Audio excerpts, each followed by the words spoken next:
Durante 18 longos anos, a Bíblia permanece em silêncio sobre a vida de Jesus. Um vazio misterioso, uma lacuna que intriga e desafia a compreensão de milhares de fiéis ao redor do mundo. O que o carpinteiro de Nazaré, o filho de uma família simples da Galileia, fez entre seus 12 e 30 anos? Como ele, de repente, emerge como um mestre iluminado, capaz de curar os doentes, expulsar espíritos e falar com uma autoridade espiritual sem precedentes? A verdade pode ser mais surpreendente do que você imagina, e ela foi deliberadamente escondida por séculos. A Igreja queimou milhares de textos, perseguiu comunidades e enterrou ensinamentos considerados hereges. Mas a verdade sempre encontra um caminho. Um jovem beduíno, em 1945, encontrou algo que abalou as estruturas do cristianismo. 13 códices, contendo mais de 50 textos, que revelam uma parte da vida de Jesus que a maioria nunca ouviu falar. Prepare-se para conhecer os 4 lugares secretos onde ele esteve, os rituais egípcios que ele dominou, os ensinamentos budistas que ele absorveu e, talvez o mais impactante, como se tornou um iniciado em mistérios ancestrais para então trazer uma nova luz ao mundo. Você está pronto para a revelação? A história de Jesus, para a maioria das pessoas, está contida nos 4 evangelhos canônicos do Novo Testamento: Mateus, Marcos, Lucas e João. Neles encontramos relatos sobre seu nascimento milagroso, sua infância em Belém e Nazaré, seu batismo, sua missão, morte e ressurreição. No entanto, há um intervalo quase absoluto entre seus 12 e 30 anos de idade. 18 anos inteiros que desaparecem sem explicação. Um silêncio que grita, um abismo que desperta perguntas. Onde esteve Jesus durante todo esse tempo? O que fez? Com quem aprendeu? E talvez mais importante, por que esse período foi omitido das Escrituras? A Bíblia nos oferece apenas um breve vislumbre do jovem Jesus no Evangelho de Lucas. Aos 12 anos, ele é encontrado no Templo de Jerusalém, debatendo com os mestres da lei. Os doutores ficam admirados com sua sabedoria. Maria e José o encontram após dias de procura, e ele simplesmente responde: "Não sabiam que eu devia estar na casa de meu pai?" Lucas 2, versículo 49. Depois disso, o texto diz que ele voltou para Nazaré e lhes era submisso. E então, o silêncio. 3 linhas, um sumiço de quase 2 décadas. Nenhuma explicação. Para uma figura tão central da história da humanidade, esse apagamento é, no mínimo, intrigante. O que poderia justificar essa lacuna? Teria sido apenas irrelevância biográfica ou seria um ocultamento proposital de eventos considerados perigosos, revolucionários ou incompatíveis com a narrativa desejada pela Igreja posterior? Ao longo dos séculos, esse vácuo despertou a curiosidade de estudiosos, místicos e buscadores espirituais. Muitos se perguntaram como Jesus, o carpinteiro de Nazaré, filho de uma família simples da Galileia, surge de repente aos 30 anos como um mestre iluminado, capaz de curar os doentes, expulsar espíritos, desafiar as autoridades religiosas e falar com autoridade espiritual sem precedentes. De onde vinha esse conhecimento? Seria possível que ele tivesse sido iniciado em tradições ocultas, em escolas espirituais antigas, longe da vista das autoridades religiosas de sua época? A resposta para essas perguntas pode não estar apenas na Bíblia, mas sim fora dela. O cristianismo institucionalizado pelo Império Romano escolheu quais textos fariam parte do cânone e quais seriam descartados, considerados apócrifos ou heréticos. Entre esses textos rejeitados estão evangelhos como o de Tomé, o de Maria Madalena e os escritos gnósticos de Nag Hammadi, documentos que oferecem uma imagem radicalmente diferente de Jesus, um mestre de sabedoria interior, um iniciador da alma, um guia espiritual que apontava para dentro e não para instituições exteriores. Algumas tradições antigas, como as da Igreja Ortodoxa Etíope e as de certos grupos gnósticos, afirmam que Jesus foi educado em contextos mais vastos do que os permitidos pela narrativa romana. Há registros e lendas que apontam para sua presença no Egito, terra de mistérios milenários, na Índia, berço do hinduísmo e do budismo, e entre os essênios, comunidade mística que vivia às margens do Mar Morto. O que temos então não é apenas um silêncio bíblico, mas um silêncio estratégico. E esse silêncio esconde a possibilidade de que Jesus não tenha vivido apenas como um judeu devoto, mas como peregrino, buscador e iniciado. Ele poderia ter estudado os ensinamentos de Zoroastro na Pérsia, os Vedas na Índia, os Sutras de Buda nos Himalaias, a sabedoria hermética no Egito e os rituais purificadores dos essênios na Judéia. E aqui surge uma questão poderosa. Se ele realmente viveu essas experiências, por que isso foi retirado da tradição cristã oficial? A resposta pode estar no medo. O Egito Antigo era visto pelos romanos e pelos primeiros cristãos institucionalizados como um símbolo do paganismo, da idolatria e da feitiçaria. Reconhecer que Jesus teria aprendido com sacerdotes egípcios, mestres herméticos ou tradições anteriores ao monoteísmo judaico colocaria em risco toda a base da doutrina cristã.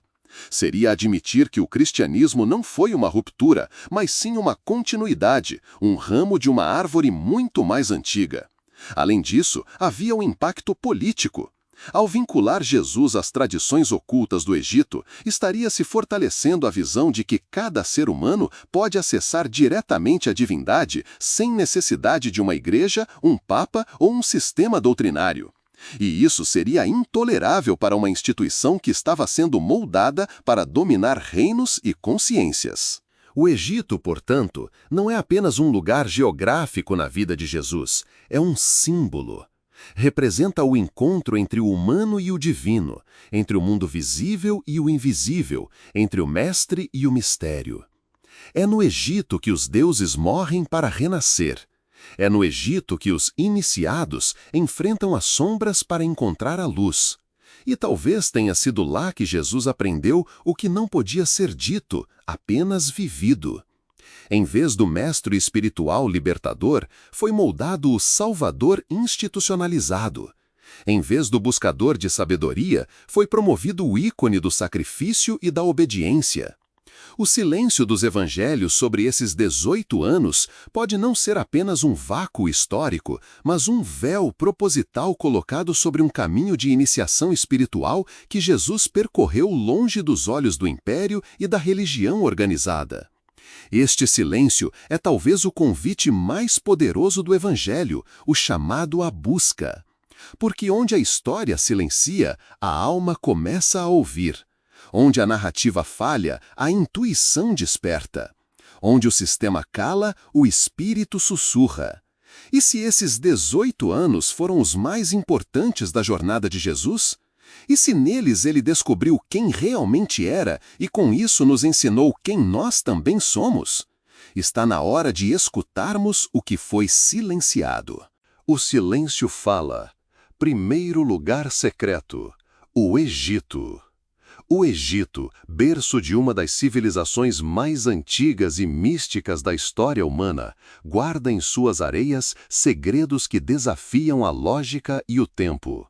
Seus monumentos colossais, seus papiros milenares e sua cosmologia profundamente simbólica são mais do que simples vestígios arqueológicos. São portais de conhecimento. E quando falamos dos anos perdidos de Jesus, o Egito surge como um dos pontos mais importantes e misteriosos dessa jornada esquecida, o Evangelho de Mateus. O Evangelho de Mateus relata que Maria e José, advertidos por um anjo em sonho, fugiram com o menino Jesus para o Egito logo após seu nascimento, escapando da fúria assassina do rei Herodes. Esse é um dos poucos registros bíblicos sobre a conexão entre Jesus e a terra dos faraós. O texto diz que ali eles permaneceram até a morte de Herodes e então retornaram a Galiléia. Mas e se essa estadia inicial fosse apenas o começo? Há muitas razões para acreditar que Jesus tenha retornado ao Egito em sua juventude. Para além da narrativa oficial, tradições esotéricas, gnósticas e registros antigos apontam que ele pode ter buscado conhecimento diretamente nas escolas de mistérios egípcias. Nessas escolas, também chamadas de templos da iniciação, eram ensinadas ciências ocultas, como astrologia, alquimia, medicina vibracional, geometria sagrada e o segredo da ressurreição espiritual. Dentre as divindades cultuadas e os ensinamentos transmitidos nesses locais, destaca-se a figura de Thoth, o deus da sabedoria e da escrita, considerado pelos iniciados como o patrono da consciência superior. Seus ensinamentos influenciaram o que hoje conhecemos como hermetismo, uma corrente filosófico-esotérica baseada nos textos atribuídos a Hermes Trismegisto, considerado uma fusão entre Thoth e Mercúrio. É neste universo hermético que se encontram ideias profundamente ressonantes com os ensinamentos posteriores de Jesus. A unidade entre tudo o que existe, o poder da mente sobre a matéria e o assim como é em cima, é embaixo. A iniciação egípcia não era uma formação qualquer, ela era transformadora. O iniciado era submetido a provas físicas, mentais e espirituais dentro de câmaras subterrâneas dos templos, especialmente em lugares como Karnak, Luxor e a Grande Pirâmide de Gizé. Ali, através de práticas que envolviam meditação profunda, privação sensorial e contato com arquétipos divinos, o indivíduo morria simbolicamente para o ego e renascia como um ser desperto. Não é coincidência que Jesus mais tarde fale tanto de nascer de novo e renascer em espírito. Essas expressões são ecos claros de uma linguagem iniciática. Além disso, no Livro dos Mortos egípcio, um manual espiritual para a jornada após a morte, encontramos um ritual chamado pesagem do coração. O falecido tinha seu coração pesado contra a pena de Maat, símbolo da verdade e da justiça. Se seu coração fosse puro, ele era admitido nos reinos celestiais. O simbolismo aqui é poderoso, a importância de uma vida justa, pura e verdadeira. Ideias que, novamente, dialogam diretamente com as mensagens do Sermão da Montanha, onde Jesus exalta os mansos, os puros de coração e os pacificadores. Outro ponto relevante são os essênios, uma comunidade judaica ascética e mística que vivia no deserto da Judéia, mas que também tinha conexões com o Egito. Muitos estudiosos acreditam que esta seita, a qual João Batista possivelmente pertencia, mantinha vínculos com antigas tradições egípcias. Os essênios praticavam a purificação com água, jejum, comunhão com anjos e o estudo de textos secretos, práticas que ecoam com os ritos de iniciação egípcios. Ao mergulhar nesses paralelos, percebemos que a passagem de Jesus pelo Egito pode ter sido não apenas física, mas espiritual e iniciática. Ele teria recebido ali as chaves simbólicas da morte e ressurreição, que mais tarde encenaria de maneira literal em sua crucificação e retorno. É no Egito, afinal, que o mito de Osíris conta como o deus foi assassinado, despedaçado e ressuscitado por Ísis, um mito ancestral que prefigura a própria jornada de Jesus. Mas por que essa conexão teria sido apagada? A resposta pode estar no medo. O Egito Antigo era visto pelos romanos e pelos primeiros cristãos institucionalizados como um símbolo do paganismo, da idolatria e da feitiçaria. Reconhecer que Jesus teria aprendido com sacerdotes egípcios, mestres herméticos ou tradições anteriores ao monoteísmo judaico colocaria em risco toda a base da doutrina cristã. Seria admitir que o cristianismo não foi uma ruptura, mas sim uma continuidade, um ramo de uma árvore muito mais antiga. Além disso, havia o impacto político. Ao vincular Jesus às tradições ocultas do Egito, estaria se fortalecendo a visão de que cada ser humano pode acessar diretamente a divindade, sem necessidade de uma igreja, um papa ou um sistema doutrinário. E isso seria intolerável para uma instituição que estava sendo moldada para dominar reinos e consciências. O Egito, portanto, não é apenas um lugar geográfico na vida de Jesus, é um símbolo. Representa o encontro entre o humano e o divino, entre o mundo visível e o invisível, entre o mestre e o mistério. É no Egito que os deuses morrem para renascer. É no Egito que os iniciados enfrentam as sombras para encontrar a luz. E talvez tenha sido lá que Jesus aprendeu o que não podia ser dito, apenas vivido. Do silêncio, formou-se um retrato parcial, talvez até distorcido, do verdadeiro Jesus. Em vez do mestre espiritual libertador, foi moldado o Salvador institucionalizado. Em vez do buscador de sabedoria, foi promovido o ícone do sacrifício e da obediência.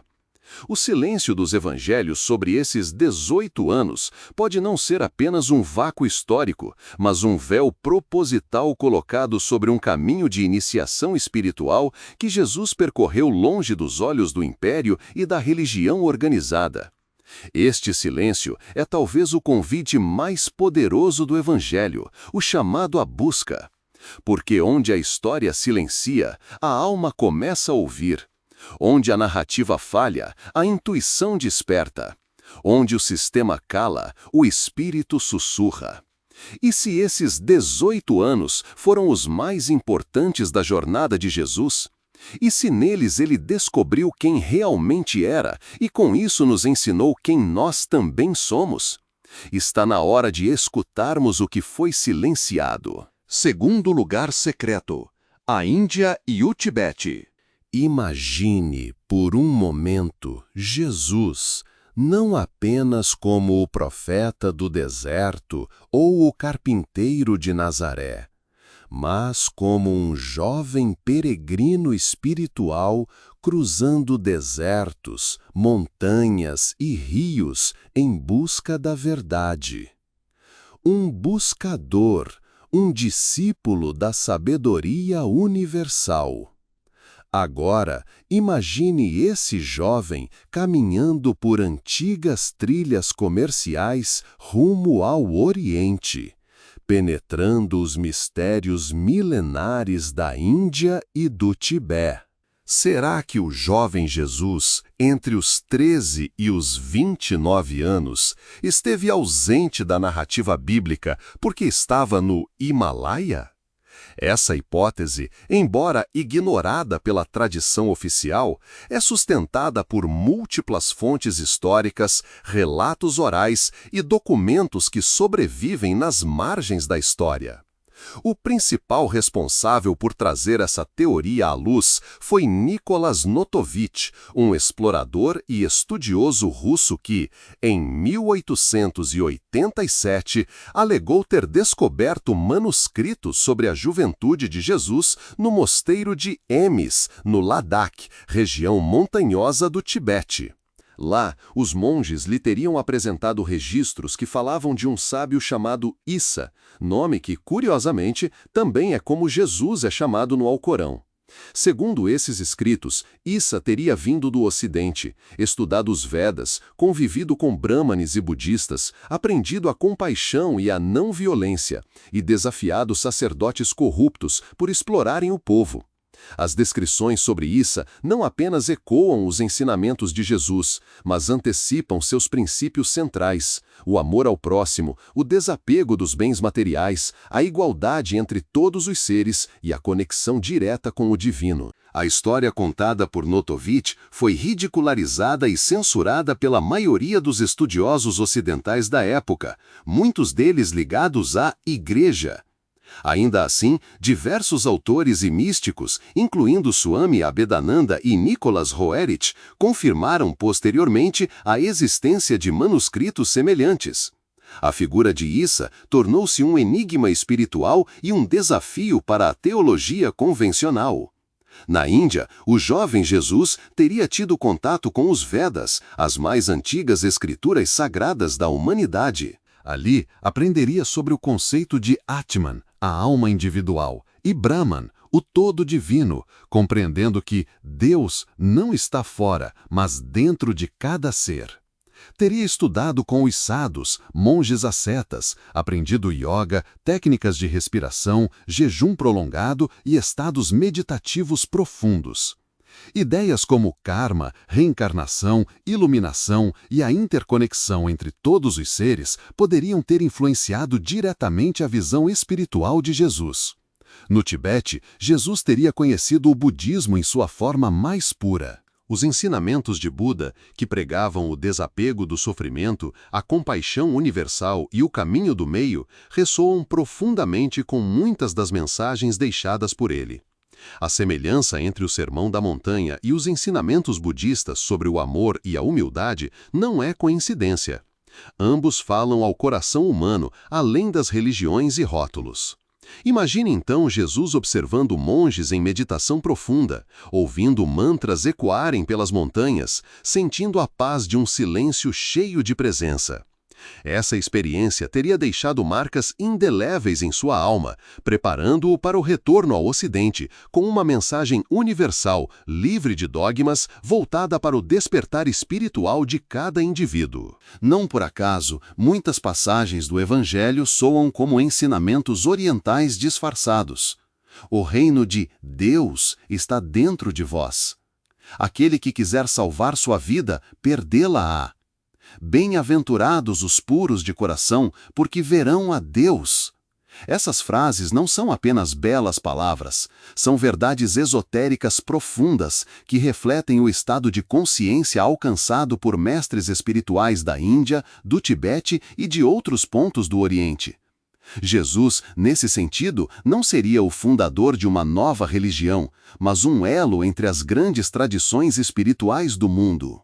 Mas se ele realmente esteve lá, por que isso não foi registrado nos evangelhos? A resposta, mais uma vez, pode estar no poder. Aceitar que Jesus tenha aprendido com hindus, budistas ou mestres orientais colocaria em xeque a exclusividade da revelação judaico-cristã. Mais do que isso, mostraria que a verdade espiritual não pertence a um povo, uma igreja ou um dogma, mas é acessível a todos, em todos os tempos. Para uma estrutura religiosa que buscava centralizar a autoridade e definir o que era ortodoxo, essa ideia era e ainda é perigosa. A jornada de Jesus pelo Oriente também nos convida a repensar o que significa ser espiritual. Não se trata de seguir uma religião, mas de trilhar um caminho, de buscar, errar, aprender, desapegar, silenciar e, por fim, lembrar quem somos. Assim como Siddhartha deixou o palácio para meditar sob a árvore bode, Jesus pode ter deixado a segurança da Galileia para descobrir o Eu sou além das palavras. Se isso for verdade, e há muitas razões para acreditar que sim, então os anos perdidos de Jesus não foram perdidos. Foram, na verdade, os anos mais sagrados, mais intensos, mais reveladores. Foram os anos em que ele se tornou o Cristo. Ao longo da história, muitos buscaram fora de si aquilo que só pode ser encontrado no interior. No entanto, alguns poucos mestres, visionários, rebeldes espirituais ousaram dizer que o verdadeiro templo não está feito de pedras, mas pulsa dentro do peito. Entre esses mestres, Jesus se destaca. E há uma corrente de pensamento antiga e poderosa que sustenta essa visão interior da realidade, a gnose. Mas o que é a gnose? A palavra vem do grego gnosis, que significa conhecimento. Mas não se trata de um conhecimento acadêmico, racional ou teológico. Trata-se de um saber vivido, direto, intuitivo, que nasce da experiência interior com o divino. A gnose é o despertar da alma para a sua origem sagrada. É a lembrança de que somos centelhas de uma fonte maior, esquecidas no mundo material, mas jamais desconectadas dela. Os gnósticos, como foram chamados esses buscadores dos primeiros séculos depois de Cristo, viam o mundo físico não como uma criação perfeita de um Deus único, mas como uma prisão ilusória, forjada por entidades inferiores, os arcontes. Para eles, o verdadeiro Deus estava além da matéria, do tempo e da forma. E Jesus, para os gnósticos, ele era o portador da luz original, o despertador das almas adormecidas. Ele não veio para fundar uma nova religião, mas para lembrar à humanidade quem ela realmente é. Essa ideia contrasta violentamente com o que o cristianismo institucional viria a pregar. Enquanto a Igreja dizia, creia em Cristo e será salvo, os gnósticos diziam, conheça a ti mesmo e conhecerás o Cristo interior. E isso mudava tudo. Segundo os textos descobertos em Nag Hammadi, no Egito, em 1945, uma biblioteca inteira de evangelhos gnósticos, enterrada por quase 2 milênios, encontramos uma imagem radicalmente diferente de Jesus. Nos evangelhos de Tomé, Filipe e Maria Madalena, ele fala em parábolas profundas, não dá mandamentos, mas provoca reflexões. Diz coisas como: quem beber da minha boca se tornará como eu sou, e eu me tornarei como ele, e o que está oculto será revelado a ele. Essas palavras são puro misticismo. Nada ali fala de igrejas, de cruzes, de sacrifícios sangrentos. Fala-se de despertar interior, de unidade com o todo, de libertação da ignorância. Os gnósticos também reconheciam algo que a tradição eclesiástica negaria por séculos: o papel espiritual de Maria Madalena. Para eles, ela não era apenas uma discípula, mas a confidente mais íntima de Jesus, aquela que compreendeu sua mensagem em profundidade. No Evangelho de Maria, Jesus confia a ela revelações secretas, ao que Pedro reage com ciúmes e incredulidade. Uma tensão que pode ter marcado o começo da exclusão do feminino da espiritualidade cristã oficial. E por que essa visão gnóstica de Jesus foi tão combatida? Porque ela libertava o ser humano. Ela dizia que o reino de Deus está dentro de você e não sob o controle de uma instituição. Que o conhecimento da verdade vem de dentro e não de livros ou padres. Que o corpo é um veículo de aprendizado, mas o espírito é eterno e soberano. Isso era inadmissível para a estrutura de poder que nascia no Império Romano, uma igreja hierárquica, patriarcal e voltada ao controle social. A gnose ensinava que o mundo visível é apenas a casca da realidade, que por trás das aparências há um mundo espiritual vibrante, invisível, onde a verdade aguarda ser lembrada. Ensinava também que o sofrimento humano vem do esquecimento da origem divina. Jesus, então, não seria um salvador externo, mas um guia para esse reencontro interno. Durante os chamados anos perdidos, ele pode ter sido iniciado nesse conhecimento oculto, seja no Egito, entre os essênios, ou mesmo em contato com mestres gnósticos da época. Os ensinamentos secretos que transmitia aos discípulos mais próximos, conforme relatado em textos gnósticos, foram depois abafados, distorcidos ou simplesmente banidos pelos concílios da Igreja. E aqui está o ponto central. A gnose não nega Jesus, pelo contrário, a vê em sua plenitude espiritual, mas rejeita a ideia de que ele seja um intermediário exclusivo entre o ser humano e Deus. Para o gnóstico, todo ser humano pode realizar o Cristo dentro de si. Jesus é o arquétipo do homem desperto, o espelho da alma que se lembra de sua origem divina. É uma visão radical, transformadora, libertadora. Por isso foi perseguida, banida e apagada dos livros oficiais, mas não destruída. A gnose sobreviveu nas entrelinhas dos evangelhos, nas tradições esotéricas, nos manuscritos escondidos no deserto, e hoje retorna para aqueles que estão prontos para escutar o chamado que vem de dentro. Se os anos perdidos de Jesus incluíram a gnose, e há muitos indícios que sugerem que sim, então precisamos repensar tudo. Talvez ele não tenha vindo fundar uma religião, mas nos iniciar no mistério de quem somos. Não é preciso ir à cruz para isso, mas sim ao silêncio, ao mergulho interior, à lembrança da luz.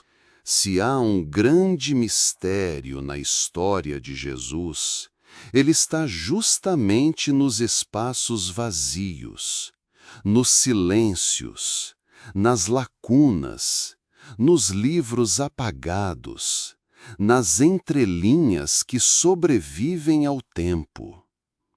A ausência de registro sobre os anos entre os 12 e os 30 anos de idade não significa necessariamente ausência de fatos. Em muitos casos, o que não foi escrito nos evangelhos canônicos, ou pior, o que foi excluído, pode conter as chaves para compreendermos a verdadeira jornada espiritual do Nazareno. Desde o século I, surgiram dezenas de textos e tradições que buscavam preencher essa lacuna. Muitos deles foram considerados heréticos, apócrifos ou simplesmente ignorados pela Igreja oficial. Mas nos últimos séculos, descobertas arqueológicas e estudos independentes trouxeram à luz documentos extraordinários que desafiam a narrativa tradicional. Eles revelam não apenas onde Jesus pode ter estado, mas também o que ele aprendeu, com quem conviveu e o que realmente ensinava. Uma das maiores descobertas do século XX, nesse sentido, foi feita por um jovem beduíno em 1945, perto de Nag Hammadi, no Egito. Ali, em uma caverna, foram encontrados 13 códices de papiro, contendo mais de 50 textos, a maioria escrita em copta. Esses documentos, que ficaram conhecidos como Biblioteca de Nag Hammadi, são uma verdadeira cápsula do tempo gnóstico, contendo evangelhos, diálogos secretos, visões e tratados místicos. Entre os textos mais impactantes estão o Evangelho de Tomé, o Evangelho de Filipe e o Evangelho de Maria Madalena. Nessas obras, Jesus aparece como um mestre de sabedoria interior, um guia para a iluminação espiritual, e não como um salvador institucionalizado. Ele transmite ensinamentos secretos, muitas vezes em linguagem simbólica, a discípulos específicos, o que sugere que existia um conhecimento reservado apenas àqueles que estavam prontos para recebê-lo, algo comum em tradições iniciáticas. No Evangelho de Tomé, por exemplo, não há milagres, cruz ou ressurreição. Apenas palavras, 114 ditos atribuídos a Jesus, muitos deles com um tom direto, desafiador. Uma das frases mais marcantes diz: "Se o reino está dentro de vós e fora de vós, então o reino chegou. Quando vos conhecerdes, sereis conhecidos e sabereis que sois filhos do Deus vivo." Essas palavras soam como ecos da Índia, do budismo, do Tao. E para muitos estudiosos, seriam compatíveis com uma formação espiritual obtida fora da Palestina. Outro conjunto de documentos que reforça essa visão são os manuscritos do Mar Morto, encontrados entre 1947 e 1956 nas cavernas de Qumran. Esses textos, pertencentes provavelmente à comunidade dos essênios, oferecem um retrato profundo da espiritualidade judaica mística do período em que ele viveu. Os essênios praticavam a purificação com água, viviam em isolamento do mundo corrupto, mantinham votos de silêncio, observavam a astrologia, estudavam os ciclos da natureza e esperavam a chegada de 2 Messias, um sacerdotal e um real. Muitos estudiosos acreditam que Jesus tenha sido criado ou pelo menos fortemente influenciado por esse grupo. Os manuscritos do Mar Morto não mencionam diretamente Jesus, mas descrevem uma figura conhecida como o Mestre da Retidão, um guia espiritual perseguido pelas autoridades religiosas da época, que pregava a verdade e vivia em conexão com os filhos da luz. Seria uma figura simbólica ou um retrato indireto do próprio Jesus em sua juventude? Além disso, há registros históricos da presença de comunidades judaicas e filosóficas no Egito, na Pérsia e até mesmo na Índia, muitas das quais estavam ligadas a redes de sabedoria esotérica, como os terapeutas de Alexandria e os adeptos das escolas pitagóricas. Jesus pode ter circulado por esses meios, aprendido seus idiomas, símbolos, rituais e práticas espirituais. Nada disso está na Bíblia oficial, mas os indícios estão em toda parte. Outras pistas vêm de textos hoje quase esquecidos, como o Evangelho da Infância Árabe, o Evangelho de Pseudo-Tomé e o Evangelho de Nicodemos, que contam episódios da juventude de Jesus com um tom místico e sobrenatural. Nestes, Jesus é retratado como um menino prodígio, capaz de moldar pássaros de barro e dar-lhes vida com um sopro. Metáforas que indicam o desenvolvimento precoce de seus dons espirituais. Por que todos esses textos foram rejeitados? A resposta é simples e, ao mesmo tempo, devastadora: poder.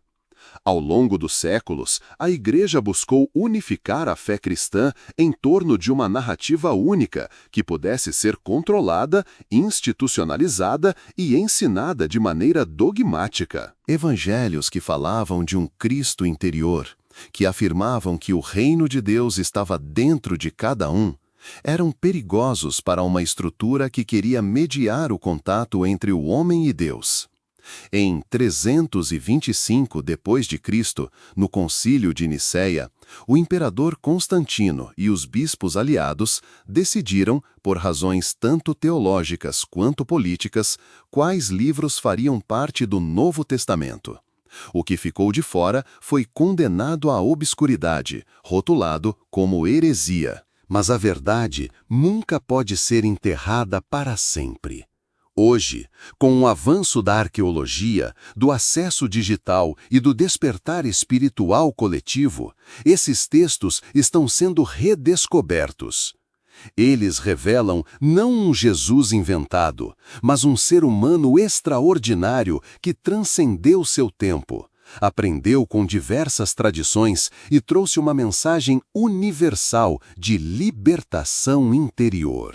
Esses documentos perdidos, agora reencontrados, são convites. Convites à busca, ao estudo, à dúvida sagrada. Porque talvez o que a Bíblia não contou, o Espírito ainda se lembre. Se Jesus realmente viajou pelo Egito, pela Índia, pelo Tibete, se ele foi iniciado nas escolas de mistérios, aprendeu com os mestres védicos, conversou com monges budistas e mergulhou nos ensinamentos gnósticos. Se tudo isso é verdade, então resta uma pergunta inevitável: por que esse conhecimento foi escondido? Por que a tradição cristã silenciou sobre os 18 anos mais formativos da vida de um dos seres humanos mais influentes da história? A resposta, ao que tudo indica, está no cruzamento entre política, religião e poder. No início, o cristianismo era uma mensagem revolucionária. Jesus falava para pobres, doentes, marginalizados, criticava os sacerdotes do templo, questionava os ricos e poderosos. E, acima de tudo, ensinava que Deus não habitava em templos de pedra, mas dentro de cada ser humano.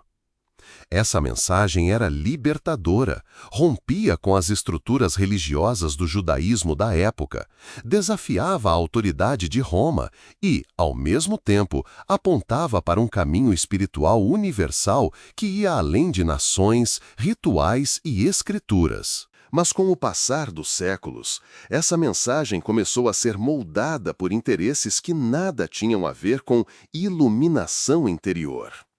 Em 313 d.C., o imperador romano Constantino legalizou o cristianismo com o Édito de Milão. Menos de 70 anos depois, ele seria transformado em religião oficial do Império Romano. A partir daí, o que era um movimento espiritual passou a ser um sistema institucional. E como todo sistema de poder, precisava de regras claras, doutrinas fechadas e narrativas que servissem aos seus propósitos. Era necessário transformar o mestre interior em um salvador externo. Era preciso substituir a jornada individual de autoconhecimento por dogmas e sacramentos administrados por uma hierarquia sacerdotal. Era urgente construir uma versão de Jesus que se encaixasse nos interesses do império, obediente, passivo, redentor de pecados, em vez do buscador que ensina o ser humano a despertar. Os concílios organizados nos séculos seguintes, como o de Nicéia, 325 d.C., Constantinopla, 381 d.C., Éfeso, 431 d.C. e Calcedônia, 451 d.C., serviram exatamente para isso, uniformizar a doutrina cristã. Milhares de textos foram banidos, comunidades perseguidas, ensinamentos considerados hereges. O conhecimento gnóstico, as tradições esotéricas e os relatos da juventude de Jesus foram enterrados, ocultados ou queimados em fogueiras, literalmente. E o que havia de tão perigoso nesses ensinamentos? Eles falavam de um Cristo que é símbolo de algo que existe em cada um de nós. Falavam da possibilidade de despertar sem precisar da mediação de padres ou igrejas. Falavam de um Deus que habita o coração, não o altar. De um reino que está dentro de vós, como disse Jesus segundo o Evangelho de Tomé, e não num céu distante depois da morte. Imagine o impacto de aceitar que Jesus não trouxe algo novo, mas sim revelou uma sabedoria ancestral que já existia no Egito, na Índia e entre os essênios. Aceitar que ele foi um iniciado entre os iniciados, um mestre entre mestres. Isso retiraria da Igreja sua posição de autoridade absoluta, e ela não podia permitir isso. Além disso, a jornada de Jesus por terras estrangeiras seria vista como uma quebra da ortodoxia judaica, o que comprometeria a ideia de um Messias puramente hebreu. Jesus, que aprendeu com hindus, budistas ou egípcios, não poderia ser usado como símbolo de exclusividade religiosa. Ao contrário, ele se tornaria um símbolo de união espiritual entre os povos, e isso era politicamente perigoso. Outro ponto. A gnose e os ensinamentos orientais enfatizam a experiência direta do divino através da meditação, da contemplação, do silêncio interior. Isso vai contra a lógica dos rituais públicos, das liturgias e da obediência externa. Para a gnose, a salvação não vem de crer em doutrinas, mas de lembrar-se de quem se é. Esse tipo de espiritualidade empodera o indivíduo, mas enfraquece o controle institucional. Assim, os anos perdidos de Jesus foram convenientemente ignorados. Os evangelhos apócrifos foram excluídos. A ideia de um Cristo iniciado e universalista foi substituída por um Cristo teológico, dogmático, construído pelas mãos de imperadores e bispos. Mas como toda a verdade viva, a centelha não se apagou. Ela se manteve acesa nos desertos dos essênios, nas tradições sufis, nos manuscritos enterrados em Nag Hammadi, nos sussurros de mestres orientais, nos mitos do Egito e nas memórias do espírito humano. E agora, aos poucos, começa a ser redescoberta por milhões de pessoas que buscam algo mais do que uma religião pronta. Buscam sentido, profundidade e reconexão com a origem divina da alma. O que a Bíblia não contou, o Espírito ainda se lembra. Se os anos perdidos de Jesus foram os mais importantes de sua jornada, talvez esteja na hora de nos questionarmos. Você está pronto para lembrar? Conheça mais sobre as verdades ocultas da Bíblia em nosso canal. Deixe seu like, inscreva-se e compartilhe esta história com quem busca a verdade. Deixe nos comentários sua opinião sobre os anos perdidos de Jesus. Sua jornada espiritual continua.